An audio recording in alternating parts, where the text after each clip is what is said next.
I fired the first shots with the Glock 26 this week, and I now compare it to the Glock 17. Stay tuned as I discuss.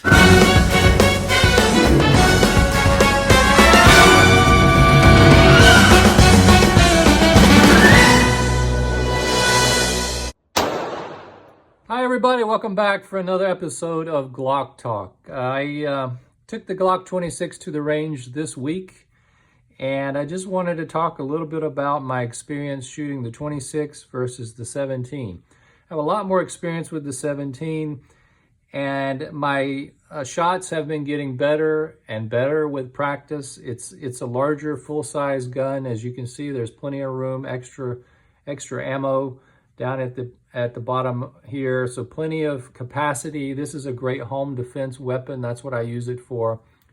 And I like the way it shoots. I've never thought the recoil was unmanageable. I thought this is a very reasonable firearm to shoot. But I had never shot something that was smaller and compact like the 26. It's noticeably smaller, clearly has the potential for more recoil. So I was just not sure what it was going to be like. So I took this to the range, and I was also very interested in assessing what it would be like shooting without the pinky having a place to go.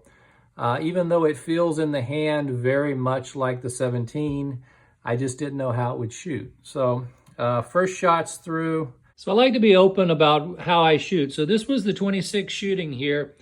You can see my grouping here going for center body mass, and then later I went for the head, and I think I got pretty good groupings there with the 26.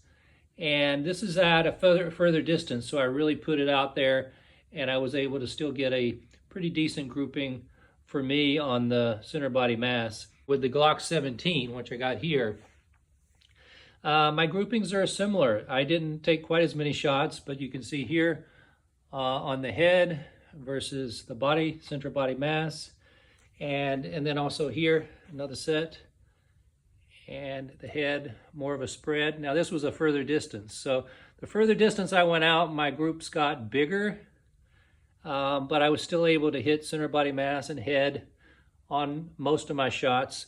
But the Glock 26, when you come back over, I'm very happy with the fact that my groups were nice and reasonably tight. Again, for me, this is pretty good, especially on the headshots. I was getting a pretty good group there. That's probably one of my best groups that I've had so far, and that's with the Glock 26. And I was very surprised. I have to say, this thing shoots just like the 17 in my opinion. I did not feel much difference. And to my big surprise, this made absolutely no difference at all. In fact, because it is smaller and it is lighter than the 17, I felt like I had more control over the 26 in general for getting on follow-up shots. And my range used to have very strict rules about rapid fire, and you had to be very slow and methodical. But in recent times, it has switched over to a new ownership, and now they allow this. And so for the very first time, even I had not done this previously with the 17, but I love shooting this so much that I was able to do follow-up shots much faster than you saw in the previous video. I did no filming this time because there was literally a guy next to me who was probably one of the best shooters I've ever seen. He was putting out rapid fire down range, I mean, all the way down at the end, and putting them in these really tight groups. And I found myself at times just admiring his shooting. This guy was a very very good shooter, and he just looked like an average guy. And it sort of made me think, well, that guy is a true gray man right there. He has the skill set, but he just looked like an average Joe, and man, he was putting it out. But he was firing so much and so often, I thought it wouldn't be the best place for me to shoot and try to get video. I will be going to an outdoor range very soon, and I think that's going to be the most fun because they have metal targets, and it'll give me a chance to do some plinking with these, but also to shoot at different distances, and I'll be sharing that with you. But I just wanted to let you know that this 26 was really, really lived up to every expectation that I had. And the fact that I didn't really think about my pinky the whole time makes me really feel comfortable that I could easily run this in the smallest stock, just like I have it right here. Now, I can see rationale why some people would like to have a two round pinky extension, and it's tapered so that you have a place for the pinky, but it sort of tapers up here, so it really doesn't print any more than the stock. So more rounds are better. So to get 2 more rounds on there might be something that I might try. I also, next time I'm in Nashville and I go to the Glock store, I may pick up an X grip so I can put my 19 mag in there and I can try that. But the reality for me is I wanted this because it's small. You can take a 26 and you can keep it very small, but you can make it bigger if you want. But if you buy a 19, the 19 is the 19. You can't make it smaller. You can only make things bigger. So my philosophy is if you're looking for the most flexible option, you can go with the smallest option like this, and you can always make it bigger if you want. Now, this sight radius did not affect me at all. It is clearly a shorter sight radius between the 17 and the 26. And let me see if I can see what I'm showing you here by standing up. They look the same, but you can clearly tell there's a difference. Now, obviously, you're going to get more muzzle velocity here versus here.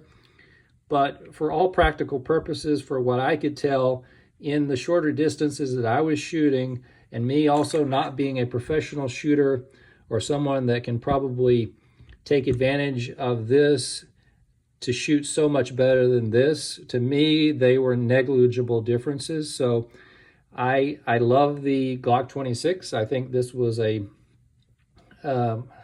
it's sort of, I think, is the best option for carry for if you want a double stack mag and you want that compatibility. So I shot it and it ran perfectly, and it's really a mini version of the 17, which is essentially a duty pistol, very reliable, very capable, and this one is just basically functioning the same. So there's not a whole lot more to say about that from that aspect. So the final thing I would add is I'm building my self-defense portfolio in real time, and I'm sharing it with you, and I'm doing the best that I can to get to the range and to provide content. I'm not a gear guy. I'm not the kind of guy that's always going to be buying the latest Glock modification or be doing everything that you see from the Glock store, putting in new springs or triggers, or even with the mags. I may or may not go crazy with that, but I am interested in exploring grip extensions and things like that, just because it's such an adaptable, nice platform. It would be a great thing to consider.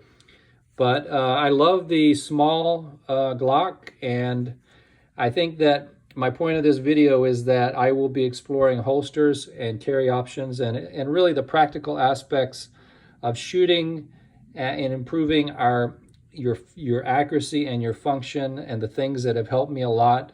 And I'm going to share tips that I've learned and things as I go forward. It's really, for me, it's all about the real world application. I'm not a hobbyist when it comes to Glocks. I'm not a hobbyist when it comes to air guns.